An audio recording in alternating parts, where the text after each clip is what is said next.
Mislim, da Šeškova situacija je večplastno kompleksna. En problem je potencialno Højlund, mislim, da je tle veliko odvisno od sezone Napolija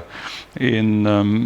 jaz vsem bi težko verjel, da je za njega še neka prihodnost v Manchesteru, je pa seveda nogomet zelo nepredvidljiv. Meni se bolj zdi celo večja nevarnost, kdo je next big thing, ki ga bo United nekje videl, ker vemo, da pač prvo kot prvo brutalnih osrednjih špic v Evropi je zelo, zelo malo, gol je na nogometu najtežji dati, se pravi,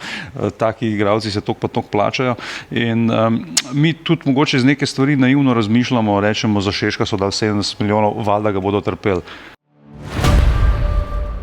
Arsenal je dal za zadnjega veznega 70 milijonov Zubimendija. To ni zdaj denar, ki je, prej smo imeli Semenja, ki bi njim pomenil, da zdaj morajo pa 10 let z neko idejo ustrajati, če se njim ne zdi, da to gre. Zelo je odvisno od tega, kakšen nogomet bo igral United, jaz mislim, in če bo bil tak trener, ki bo on odgovarjal temu nogometu, se pravi, da bo to vendarle mogoče malo bolj divje in tranzicijsko, kar vemo, da Šešku paše, bi bilo lahko to zelo dobro zanj, Højlund gor ali dol,